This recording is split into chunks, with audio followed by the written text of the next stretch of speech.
Olá, sejam todos bem-vindos ao nosso programa aqui na TV Evangelizar. Lembrando que você pode compartilhar com as pessoas, a youtube.com/TV Evangelizar e ficar com a gente, compartilhar, porque o conteúdo sempre é muito bom. A gente busca trazer coisas sempre interessantes todos os sábados aqui, 8h30 da manhã. Não esquece do horário, hein? E hoje mais um assunto muito importante. Eu quero te fazer a seguinte pergunta: você é feliz com o que você faz? Você trabalha naquilo que você gosta? Isso te traz felicidade? Você vive meio doente? Problemas de pele, dor de cabeça, insônia, insatisfação, irritabilidade? Olha, eu vou conversar com uma pessoa especialista nesse assunto. Ele é psicólogo, ele pode fazer a sua mentoria também, ele dá palestras, é o Ricardo. O Ricardo está aqui, Ricardo Campos. Ele tem uma palavra com certeza para o nosso dia, para a nossa manhã ou para a nossa noite, eu não sei quando é que você vai assistir a gente. Bem-vindo! Bem-vindo. Obrigada por estar aqui comigo hoje. Eu que agradeço a oportunidade. E eu escolhi esse lugar aqui de paz, de tranquilidade, para a gente falar de trabalho, falar de amor, de felicidade. Porque se a gente não é feliz no trabalho, o que faz da vida, hein, Ricardo? 33% da nossa vida é trabalho. 33%. E por que o Ricardo está aqui em casa hoje? Porque tem umas pesquisas por aí dizendo que 25% das pessoas, dos brasileiros trabalhadores, estão infelizes e tristes com o que fazem.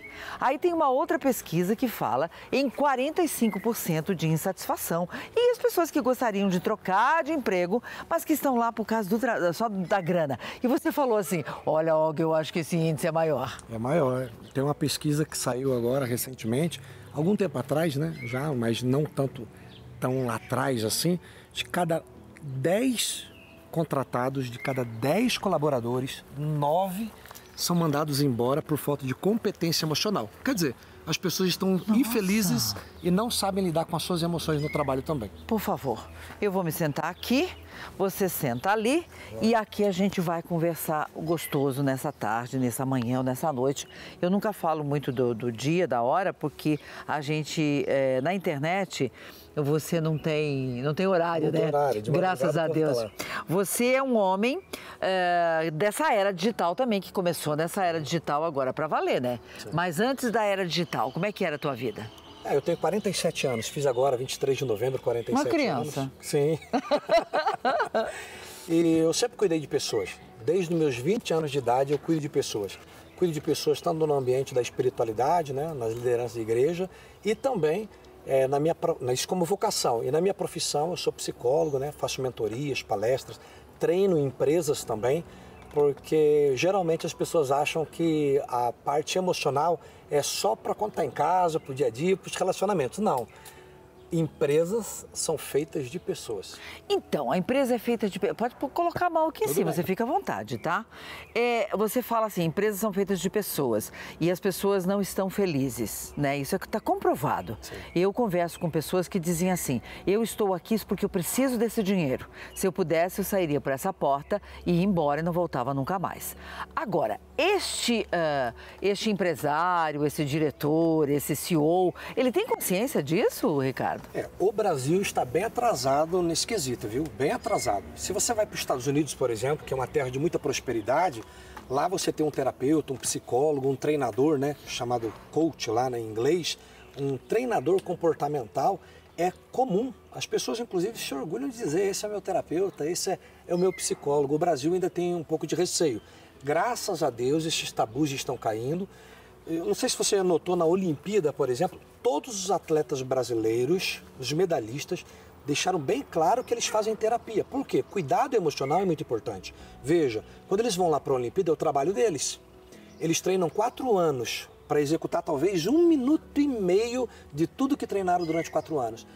Qual que é o fator que faz ganhar ou perder? Muitas vezes é o emocional, porque as emoções vão disparar comportamentos.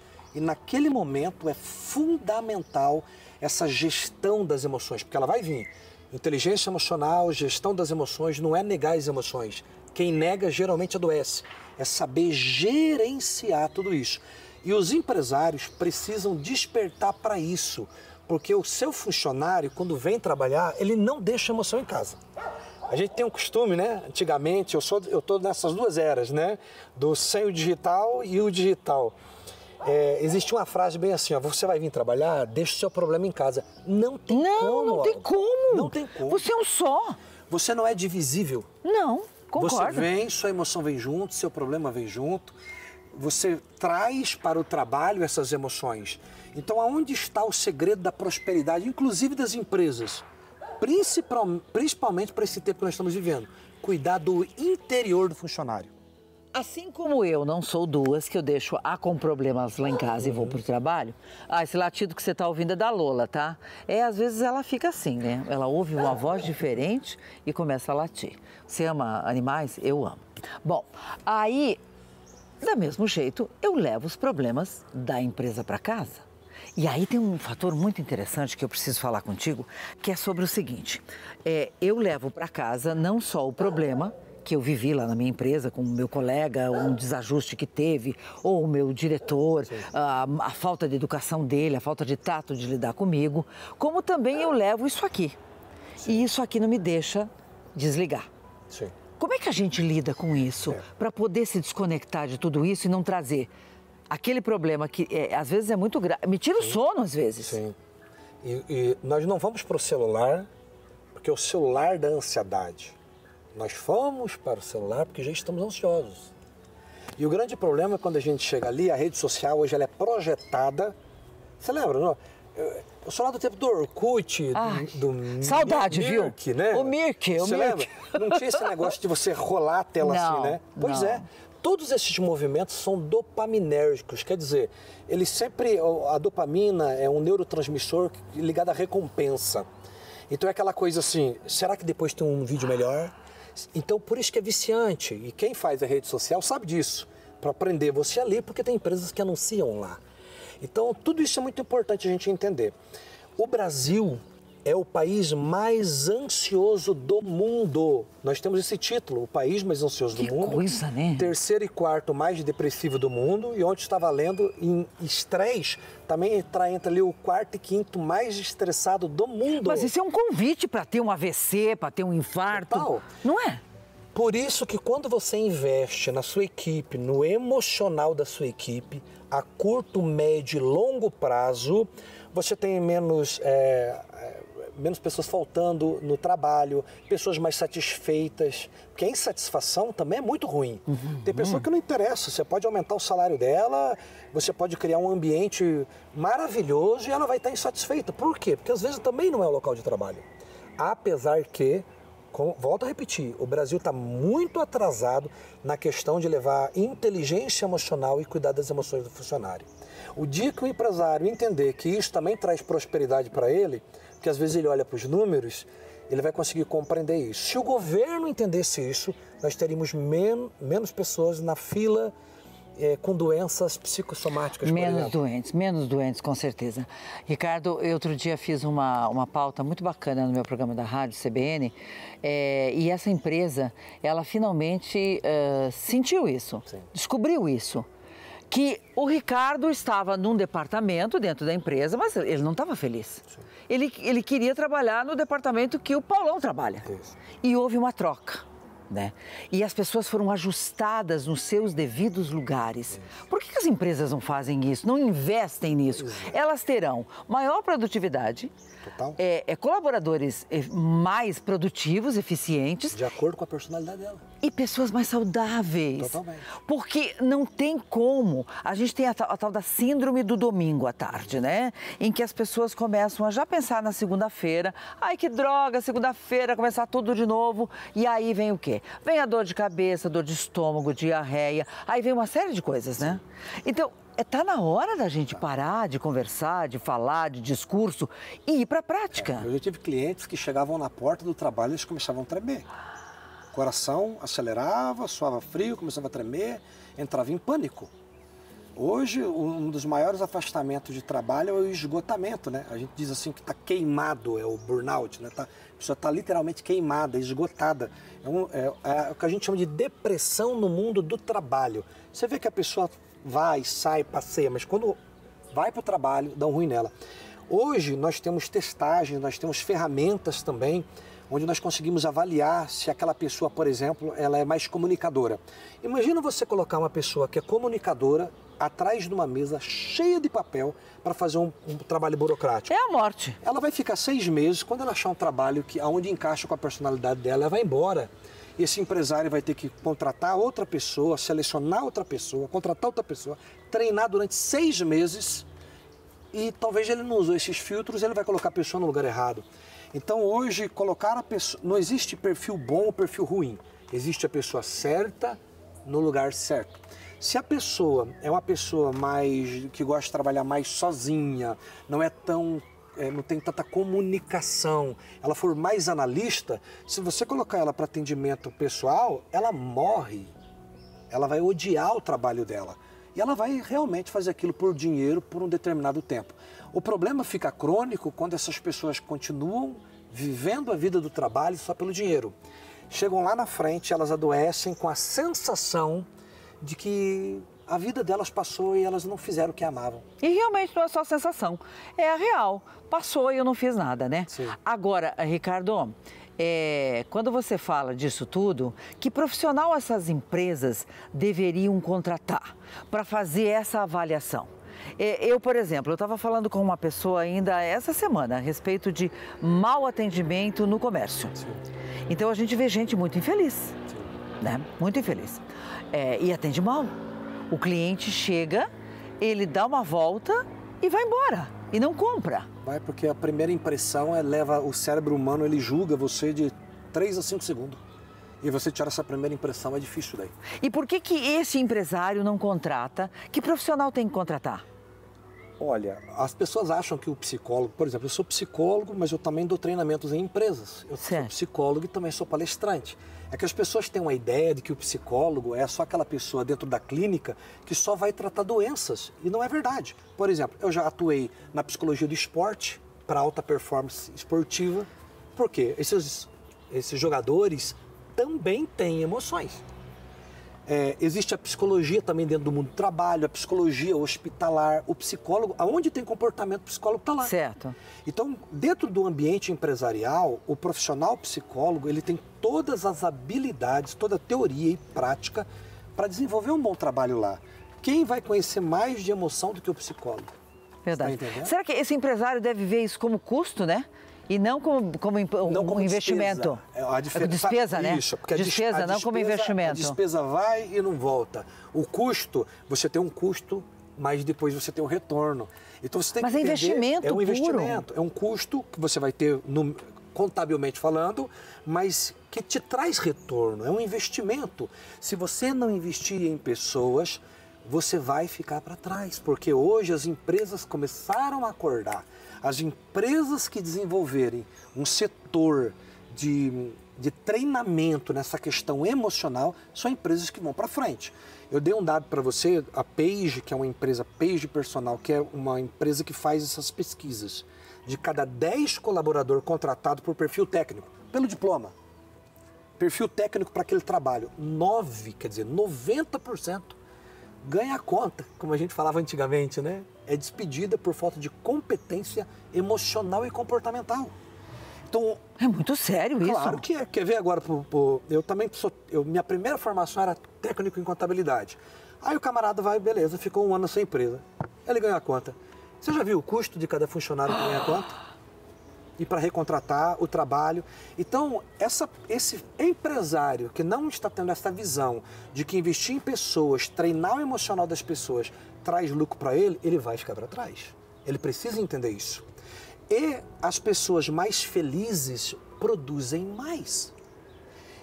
E não faltam menos ao trabalho, total, ficam menos doentes. Total. Né? Até tem pesquisas que mostram isso, tá? Pesquisa do Daniel Goleman, que é o pai da teoria da inteligência emocional. No livro ele diz isso, que até, sabe aquele acordo que você faz com o funcionário e depois a maioria quer colocar você no pau mesmo, quer processar você? Quando você cuida do interior do funcionário, até isso diminui para a empresa. Com certeza. Você falou em inteligência artificial. A gente sabe que está vindo com tudo, enfim, já está aí na nossa vida, não tem como ser não. E muita gente fala assim, não, agora, o que vai acontecer com a gente? Vamos perder postos de trabalho? Enfim, isso também já está gerando muito medo. Muito medo. E medo é péssimo. É péssimo. Vai muitos trabalhos, a gente não pode dizer que não, porque quem criou isso já diz abertamente que realmente quem não se adaptar vai ficar para trás. Nós vamos ter, por exemplo, alguns postos de trabalho que não vão existir no futuro.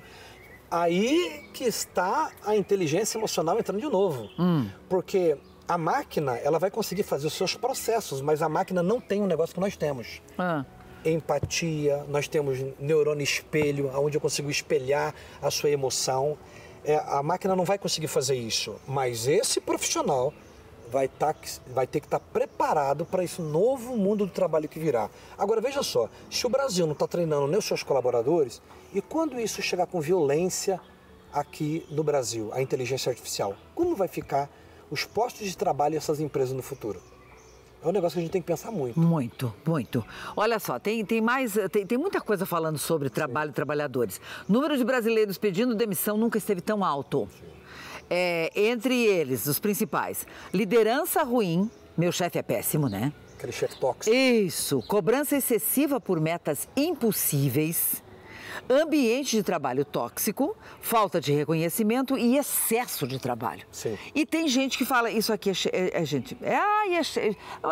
essa geração mimimi. O que é que a gente faz com isso? O que é que você pode responder sobre isso? Não é só uma geração mimimi. Agora, é óbvio, né? Nós estamos vendo também uma geração que está com pouca resiliência. Mas por que ela tem pouca resiliência? Porque também não foi trabalhado o emocional dela. As gerações passadas não trabalhou o emocional dessa nova geração. Então ela fica mais fragilizada, realmente. Nós temos uma geração mais... Não são todos, é óbvio, não estamos generalizando. Sim, claro, nunca generalizar, neve, claro. Que não aguenta o mundo do trabalho hoje, por exemplo. Que não aguenta uma cobrança, ele já se ofende. Mas veja, isso é emocional também. Por que ele não tem resiliência emocional para um feedback do patrão? Por que ele não tem? Porque não é ensinado isso devia ser ensinado na escola. E se não é ensinado na escola, na verdade, todos nós deveríamos fazer uma terapia. E se não é feito para o mundo do trabalho, esse CEO, esse diretor da empresa, precisa entender que ele precisa fazer isso no negócio dele. Porque, caso contrário, daqui 25 anos, nós temos mais gente nascendo agora, daqui 25 anos todo mundo trabalha. Como é que vai ser? Né? Então nós precisamos olhar com carinho para isso. O ser humano, todo comportamento, Olga, todo comportamento, comer, beber, sexualidade, trabalho, fé, religião, todos os comportamentos humanos antes passam pela emoção. É tanta coisa que eu quero falar com você. Nós temos uma geração toda, né? Eu estou envolvida, você também está envolvido aqui, a minha produção, todo mundo nesse bendito desse aparelho. E aqui tem todas as redes sociais e tudo mais. E também tem pesquisa dizendo o seguinte, ninguém mais está afim de estudar, nem de nada, porque eu quero virar influencer, eu quero ganhar uma fortuna, porque tem um monte de coisa que está aqui na tela e que eu também quero ser igual, eu quero fazer igual. E tem mães que promovem os filhos para isso, que encaminham melhor os filhos para isso. O que você me diz a respeito disso? Qual é a taxa de pessoa que fica milionária com isso? Não é tão alta. Então a gente precisa vir para a realidade também. Eu sei que na internet você pode ficar multimilionário, isso é a verdade. Mas são todos? Não. Então a gente precisa também preparar para a realidade. Porque existe um mundo do trabalho, essa pessoa vai criar a idade, ela vai ter que trabalhar. E outra coisa, existe hoje o que a gente chama de um sucesso tóxico, uma ideia de sucesso que eu tenho que fazer sucesso a todo custo e o sucesso da pessoa é só se ela estourar no TikTok. Verdade. E por isso nós temos uma geração com muita ideação, inclusive suicida, com pensamento suicida. Verdade. Porque eu quero, desejo sucesso, ele não vem. A realidade, às vezes, ela não é tão fácil como essas crianças, esses jovens, esses adultos estão pensando. Por isso que trabalhar a emoção dessas pessoas é fundamental. Volto a repetir, isso deveria ser currículo em escola. Trabalhar a inteligência emocional, saber lidar com as emoções. Quando a gente fala disso, a gente não pode esquecer que nós temos essa geração toda, a garotada. Eu tenho uma neta com 11 anos, então a gente tem essa preocupação, claro, né? Com isso aqui, com esse aparelhinho aqui. E aí a gente vê meninas muito jovens, nós temos crianças, a gente não gosta muito de falar de suicídio, mas ele é real e a gente precisa falar disso e precisamos proteger as nossas crianças. Aí cabe uma parcela fundamental aos pais, né? Eu não estou falando de policiar, mas de orientar, de conversar sobre este assunto. assunto. Eu falo novamente sobre a minha neta, porque eu sei que o pai dela, a mãe dela, falam com ela sobre isso e é urgente que se faça isso. Por quê? Eu olho para a tela e aquela coisa assim, eu quero ser igual àquela menina ali, eu quero fazer sucesso igual, é a comparação. E isso não tem volta, Ricardo. Mas você sabe por quê? E isso é muito perigoso. Sim. Isso acontece porque nós modelamos. O ser humano é um ser de imitação. Nós imitamos. Olha como isso é antigo, né? Antigo e verdadeiro. O apóstolo Paulo, há 2000 anos atrás, dizia o quê? Sede meus imitadores, como eu sou de Cristo. Nós somos seres de imitação. A criança, ela aprende modelando, olhando o pai e a mãe. Nós modelamos as pessoas que estão à nossa volta. Então, se o ambiente é bom, eu modelo aquilo. Se o ambiente é tóxico, eu também modelo aquilo. Aquela história de que nós somos a média das 5 pessoas, existe um fundinho de verdade neurocientífica naquilo. Porque nós modelamos. O nosso cérebro é um cérebro social. Você sabia que o cérebro humano fica desconfortável se não seguir o grupo? E aí que está o perigo. Por exemplo, o adolescente.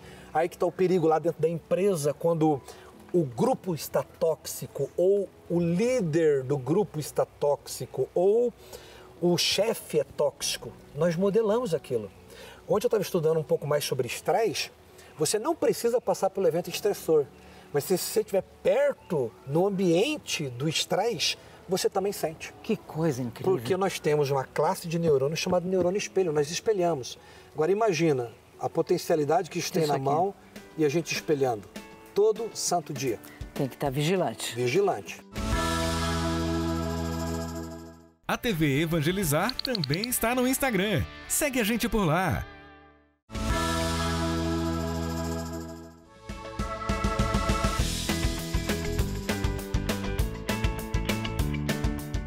A nossa repórter, a Franciele Tien, foi para a rua para ouvir algumas pessoas sobre a felicidade ou a insatisfação com relação ao trabalho e a gente vai rodar agora e vai ouvir. Olá, Olga. Nós estamos aqui nas ruas para saber o quão felizes são as pessoas do trabalho e se elas gostariam de mudar de profissão. Vamos lá? O quanto você é feliz com o seu trabalho? Acho que uns 8. E o que você sonha em ser para frente? Queria ser arquiteta.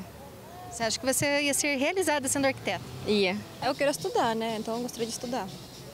E o que você gostaria de fazer? Pedagogia. Uhum. Se sentiria feliz se fosse hoje pedagoga? Acho que sim. Não, eu tenho intenção de mudar do trabalho que eu estou atualmente. Gosto, mas não é exatamente o que eu quero. E ano que vem, se Deus quiser, eu vou mudar de trabalho. Aí o nosso povo falando e o que a gente observa, assim, as pessoas deslocadas das suas funções nos seus ambientes, né? Quando a pessoa sabe o que ela quer e onde ela quer chegar, isso muda, não muda? Muda tudo. Por isso que o autoconhecimento ele é muito importante. O autoconhecimento, você se conhecer, saber como é a sua personalidade, o que prevalece em você, o que você gosta, o que te dá aquela emoção positiva no trabalho, isso é fundamental. Caso contrário, você vai ficar só buscando o dinheiro e lá na frente isso não vai dar certo, essa conta não vai fechar. Eu já vi muitas pessoas indo só atrás do recurso financeiro. Talvez no começo da vida você tem que enfrentar qualquer coisa. Sim, aí é mas depois né? Você precisa escalar, você precisa evoluir, você precisa ter autoconhecimento para que no futuro você possa também evoluindo na sua carreira. A sua carreira não precisa ser assim, né? Ela pode ir evoluindo, você pode ir subindo os degrauzinhos. Agora, você sabe, ontem ainda eu fiz uma entrevista muito interessante que falava exatamente isso sobre se autoconhecer. E nós estávamos falando sobre alimentação, Sim. sobre envelhecimento. Porque se eu sei que aquela comida não me faz bem, eu não vou comer. Sim. Se eu sei que dormir menos que 6 horas me faz mal, eu vou tentar dormir 6 horas. Enfim, eu estava falando com uma especialista em gerontologia, que é a Raide Fernandes, maravilhosa, e ela falava exatamente isso. Saúde na terceira idade, melhor idade, chame você do que quiser, ou no envelhecimento, se tem também através do autoconhecimento. E as pessoas não se conhecem, né, Ricardo? Não se conhecem. Vai indo, vai levando, eu vou levando. Vou dar um exemplo para você. As pessoas não sabem por que elas se comportam daquela maneira. Desde a sua infância, você vai criando um sistema de crenças. O ser humano, todo ser humano tem crenças funcionais e disfuncionais, que vão gerar pensamentos que são automáticos. Sabe aquele pensamento que, por exemplo, se você está deitada, Olga, e de repente vem a Olga negativa bater um papo com você e você fica 1 hora conversando com ela, por exemplo, esses pensamentos geram emoções e essas emoções vão fazer você ter comportamento disfuncional. E isso prejudica a sua vida pessoal e a sua vida no mundo do trabalho. Imagina só uma pessoa que tem uma crença de que ela não tem valor nenhum. E ela vai trabalhar com essa crença de que não tem valor nenhum. No primeiro feedback mais forte que ela tiver lá na empresa, o que vai acontecer? Eu não sirvo para nada mesmo. Tchau. Ela vai pedir a cota, vai sofrer e a empresa também vai passar por um mau bocado. Por isso que autoconhecimento para fazer um gerenciamento dessas emoções são fundamentais. Boas lições hoje aqui no nosso programa, mas eu não poderia encerrar com o Ricardo sem falar de Manuela. Manuela teve um acidente, ela caiu na piscina, ela está com 4 aninhos, né? Quantos dias que ela já está? É um coma induzido? É coma... Dia 8 de outubro, hoje ela não está em coma induzido. Não está. Mas no início foi necessário. Está tendo reações? Tem as suas reações, né? Eu digo assim que a Manuela é um milagre, porque eu peguei minha filha morta nos braços.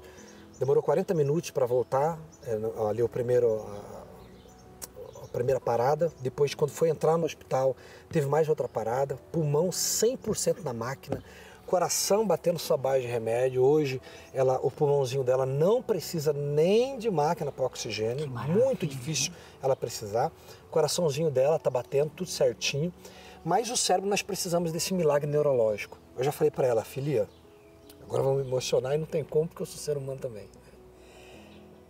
Eu falei, filha, o pai tem muito orgulho de você, porque você venceu muitos gigantes. Só falta um, que é a parte neurológica.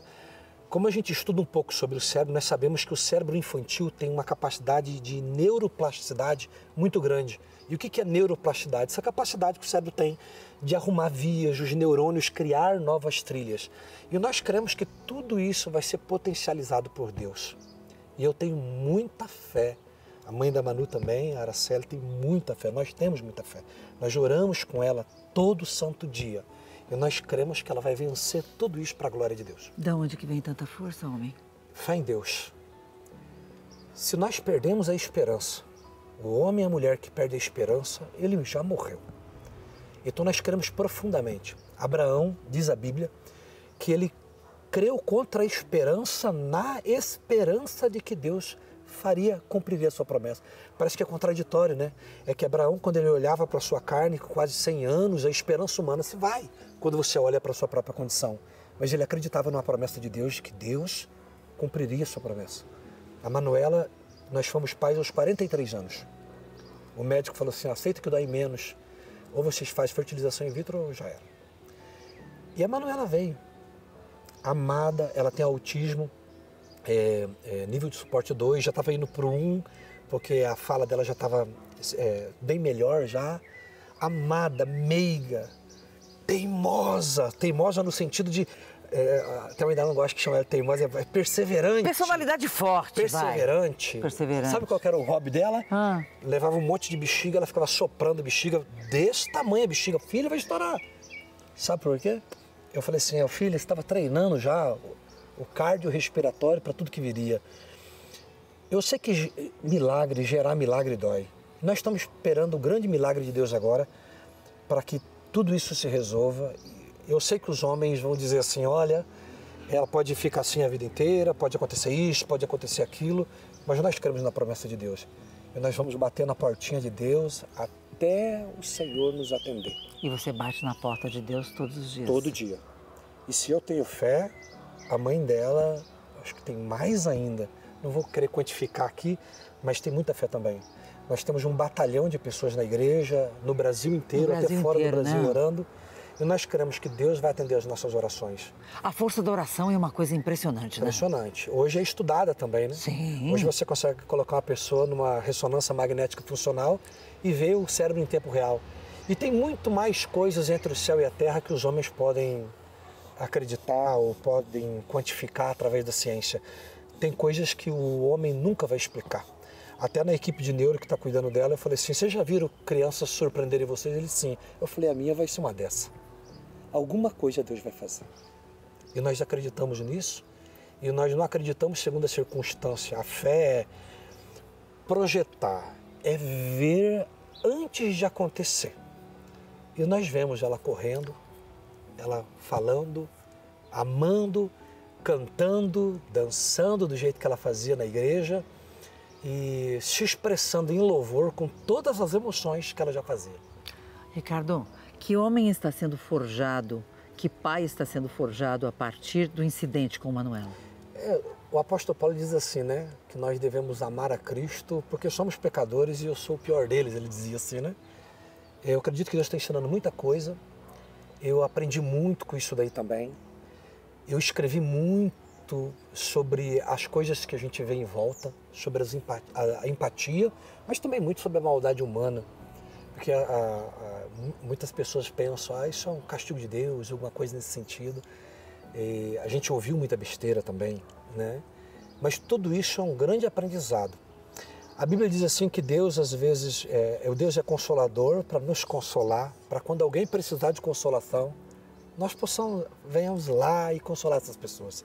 Então eu acredito que tudo isso vai servir para aumentar a fé das pessoas e fazer com que lá na frente a gente possa ajudar muitas vidas também com o testemunho da Manu. Ela é uma flecha na mão de Deus, ela vai ser muito usada na mão de Deus ainda. Eu acredito muito nisso. Você, com todo esse problema que você está passando desde o mês de outubro, com todo esse sofrimento, de onde que vem essa força? Essa força vem de Deus? De Deus. Que você continua ajudando as pessoas, você continua pregando, você continua falando. Seria impossível, humanamente talvez seria impossível. Deus é o nosso refúgio, é a nossa fortaleza, o socorro bem presente na hora da tribulação. Quando eu peguei minha filha morta nos braços, eu dei um grito gigantesco, alto. E eu falei, Yahvé, Deus, vem aqui, paizinho, salva a minha filha. E ele salvou. Ela está viva. E dizem que o tetragrama do nome de Deus é YHWH, né? Yahvé. É como se fosse assim a pronúncia. Yahvé. Yahvé. Então ela está viva e ela está pronunciando o nome de Deus. E eu tenho certeza absoluta que Deus vai fazer alguma coisa. Só a fé, nada mais do que a fé. Eu tenho lá a dipirona, tenho os outros medicamentos, né?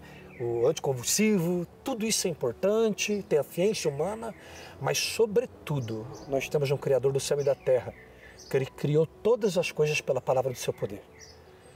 E no final, eu sei que é Ele. Eu sei que é Ele que vai fazer alguma coisa. Quando a esperança humana, lembra de Abraão? Creu contra a esperança, ele creu contra a esperança humana. Olhou para a carne dele, quase 100 anos, como é que eu vou ter um filho, né? Esposa quase centenária, como é que eu vou ter um filho? Quando a esperança humana se vai, creu contra a esperança para crer na esperança de Deus. Ele acreditava na promessa. A Manuela é uma promessa. Assim será, segundo a vontade do Senhor. É a fé. Fé, Hebreus 11. A certeza das coisas que eu espero. Então eu espero futuro. Eu creio nisso daqui. A gente visualiza. Porque se você olhar para a realidade, você desespera. Se você olhar lá na frente, projetar pela fé, as coisas mudam. Inclusive no nosso organismo. Você, aliás, força. Vai falar muito melhor de fé a partir de Manuela. Totalmente. Desse incidente. Vai falar muito mais, com mais força. Eu vi muitas coisas já. Eu já orei para muita gente, eu já vi muito milagre acontecer através da oração por imposição das mãos, eu já vi muita coisa boa acontecer. Só que é óbvio que quando isso acontece, é um nível hard, você tem que ir para um nível hard de fé, muda muita coisa. Inclusive de como olhar para os problemas da vida. Tinha tanta coisa assim que você falava, você ficava chateado, você falava assim, meu Deus, isso aqui não é nada, né?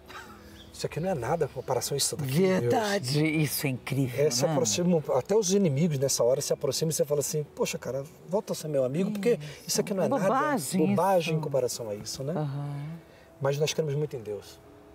Alguma coisa, algum propósito Deus tem nisso, né? Isso é interessante, quando a gente consegue atravessar um problema deste tamanho que você está vivendo e, né? você diz, isso tem um propósito. E o nosso propósito hoje nesse programa foi isso. Foi te ouvir sobre o trabalho, sobre as nossas expectativas, as nossas esperanças, falar de Deus, de amor e, acima de tudo, de confiar que algo melhor está por vir e que eu tenho que fazer a minha parte enquanto eu estiver por aqui. Fico muito feliz de você ter aceito o nosso convite e vir aqui. Saúde para você, sua esposa e para Manu, é claro. Obrigado. Que aprendizado. Muito obrigada por ter vindo. Deus abençoe você. Deus abençoe você também. Obrigado pela oportunidade. Muita saúde. Amém. Amém. Amém. A gente fica por aqui neste programa delicioso. Não esquece de compartilhar. youtube.com/TV Evangelizar. Sempre 8h30 da manhã, aos sábados aqui.